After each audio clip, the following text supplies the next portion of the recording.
Ladies and gentlemen, we are privileged to participate in a very special and unique service of remembrance, honoring those French brothers in arms who lost their lives training at Maxwell Air Force Base. In Flanders fields, the poppies blow, between the crosses, row on row, that mark our place, and in the sky, the larks, still bravely singing, fly.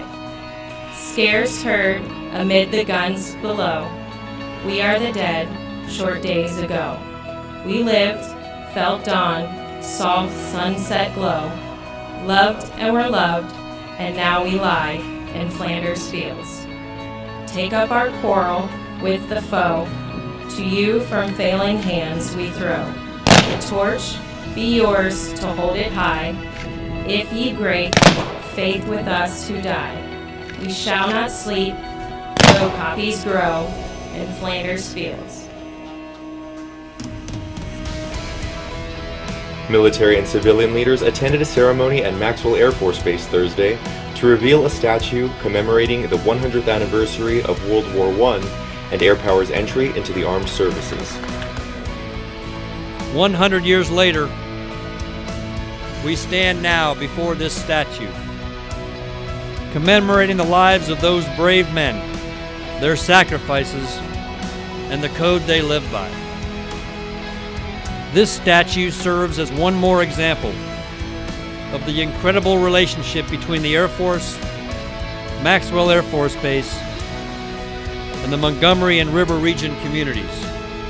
A statue of Daedalus, the first man given the ability to fly in Greek mythology, was donated by Rod Frazier, a Montgomery resident who received a Silver Star for his service during the Korean War. I'm honored that you have come here today to share this wonderful experience with me.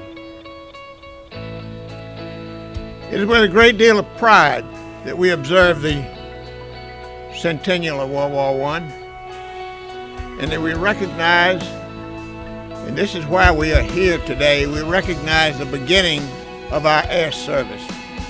The event culminated with Maxwell and Montgomery leadership signing a proclamation for the official donation of the statue. 107 years ago, not too far from where we're standing right now, the love affair between the Montgomery community and the Air Force, the military, started with the Wright brothers. On behalf of all of the citizens of Montgomery, with our great gratitude and thanks, the key to the city, along with coins and other pins. And I'm truly honored and privileged to accept it on behalf of Team Maxwell and the 42nd Air Base Wing. So that we could celebrate our friendship as a community and as a military organization. I thank you from the bottom of our hearts. Welcome to Maxwell Air Force Base's Air Show.